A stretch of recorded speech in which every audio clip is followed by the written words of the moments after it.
You mentioned something about Bad Boy South. Mm-hmm. Talk to me through that type of dynamic with Bad Boy, your relationship, more specifically with Diddy. Mm-hmm. Did you watch the documentary? I did. I watched it. Was that any inkling that you saw firsthand? Man, I'm gonna share something with you. It ain't even that. It's just let you know it won't be that revealing. Okay. What I'm gonna share with you is just like we talked about talking to a parent and they filter certain things from you. Cause I don't want to seem like I question me and Puff's business relationship or the sum of our personal relationship. I want to seem like I question it because anything I ever asked for, I said I wanted, I made mention to, homie Green lit that shit. You know what I'm saying? Yeah. I didn't experience what a lot of people have experienced or made allegations to have experienced with him. To bring light to what you just quoted, Yeah. is there's a narrative or a perception that's out there that Bad Boy Entertainment has taken advantage of artists and their likeness, from sales to whatever it may be, and artists wasn't getting paid. Did you go through that?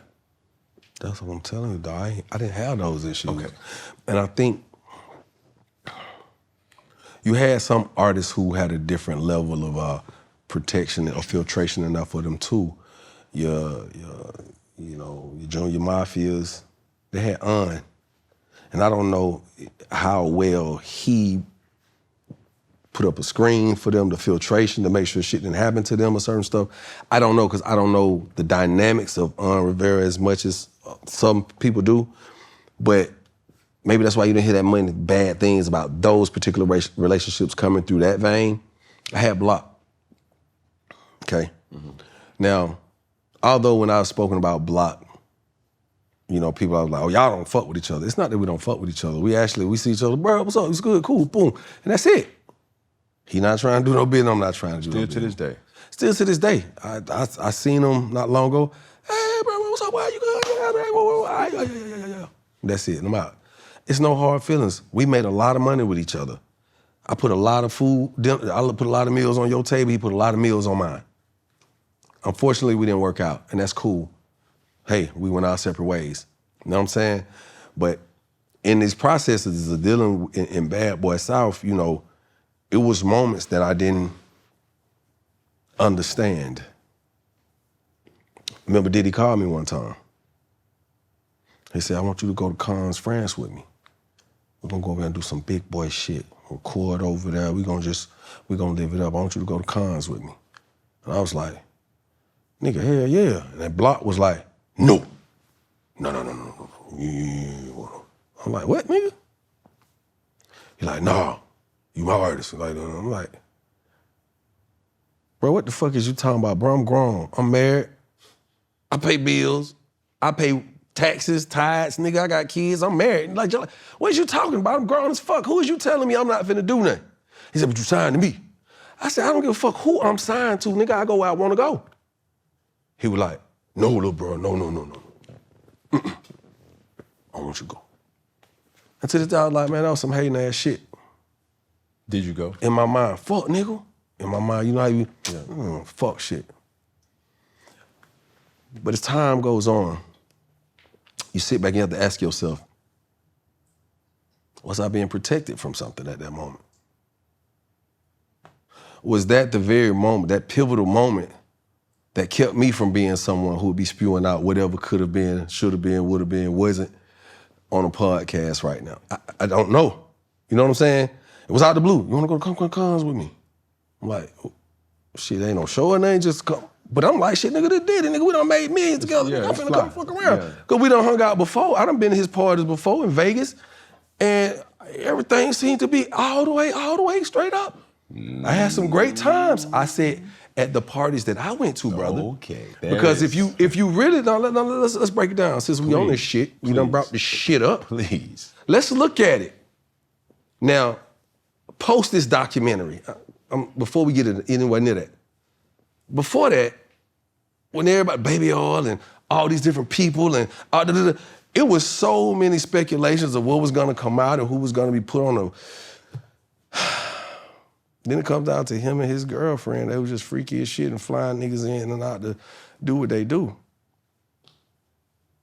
Well, what happened to all the other narratives that, you know what I'm saying? It was a lot of misinformation. It was a lot of added shit. And then you break it down to this, right? Yeah. Then people were like, well, yeah, it was a fucking relationship. You dissect a million relationships, whether it's in the spotlight or privately. Everybody got issues. Not saying every woman getting hit on. Not saying every woman is fucking 30 niggas that she could pick from out of a scroll of Rolodex. I'm not saying that. I'm just saying, because I don't want to victimize nobody and I don't want to implicate nobody's. But my question is. What's your question, Cam?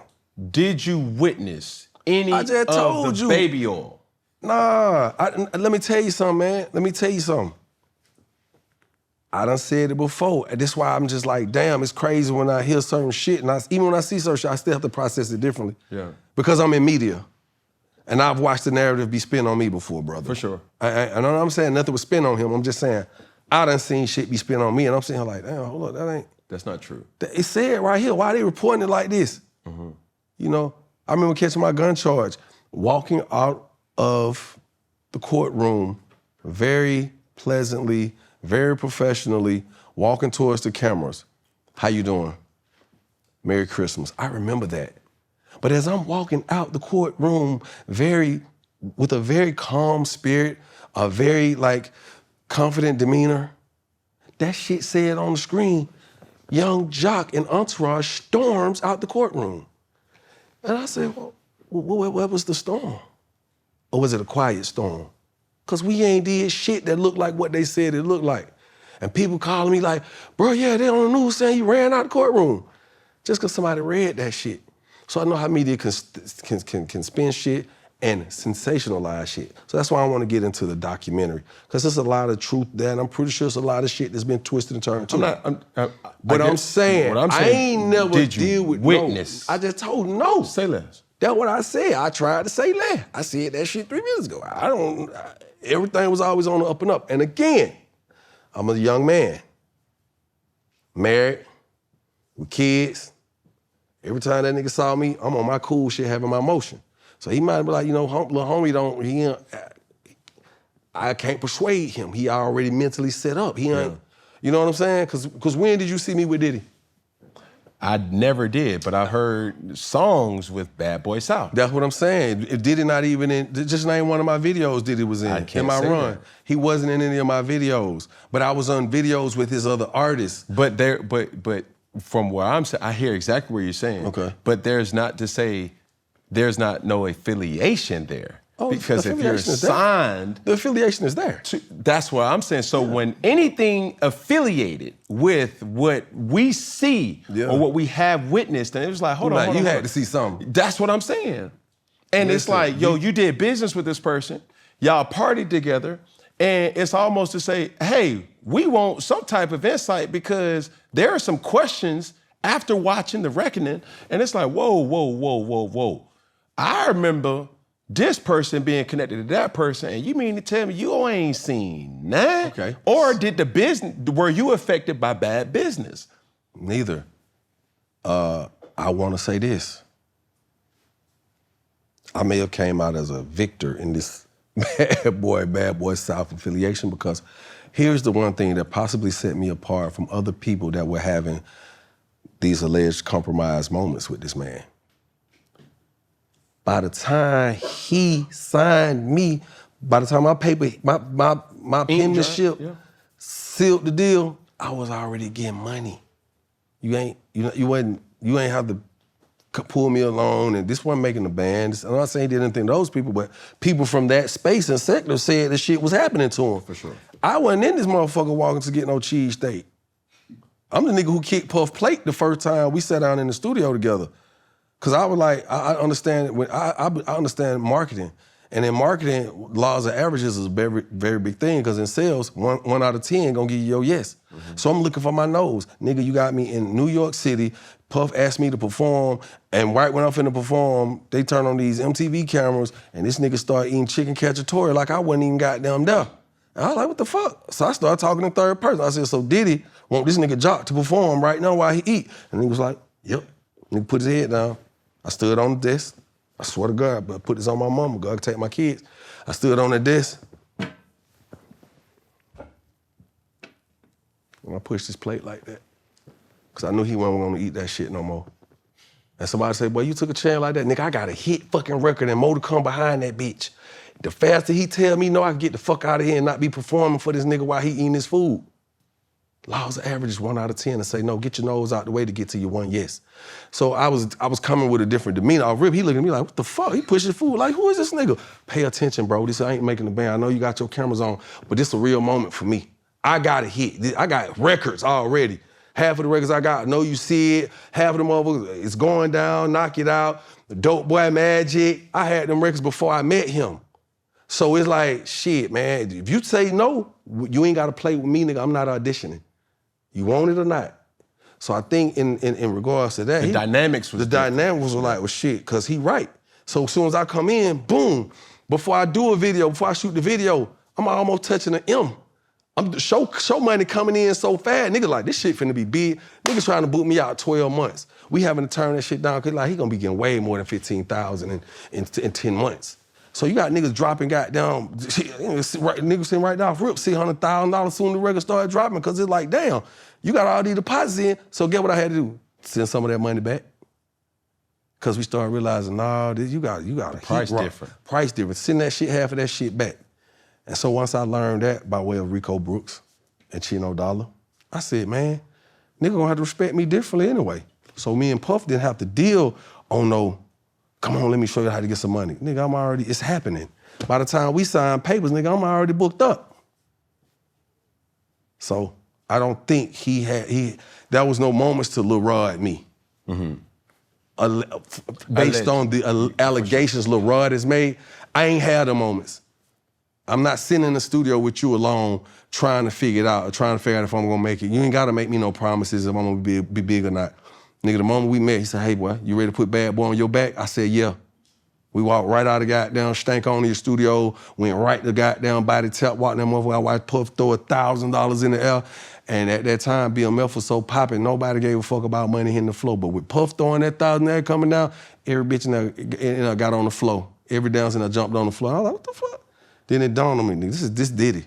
This ain't just a dope boy throwing money in there. And I remember leaving Big Boy studio, Stank On You, and looking at him in the corner with my partner C-Bone. C-Bone was trying to get Big to sign me. Big was one of the no's I got out the way. So for that night, and Big and Kim were like bro and sis. So when C-Bone and Kim Porter? Kim Porter. So when it was nobody but me, Puff, and Kim Porter walked in that motherfucker, and we was standing at the top of the stage, and folks like, oh shit, that Puff? And that Kim? Niggas ain't really know who I was unless you knew me. I looked over there and I seen C-Bone say, you let him get him. That was it. After that, nigga, I was up. Wasn't no trying to teach you how to be an artist, no artist development. I did my own artist development for years. I done been everything from a bag boy to the nigga that set up the stage. Nigga, I done be the sound man. Nigga, I done drove. I'm the hype man. Nigga, I'm security. Nigga, I be the manager on the road, manager on the driver. Nigga, I'm the promoter. I done did all that. I paid my dues, so by the time I got into position, nigga couldn't play with me probably like how other people say they would play with.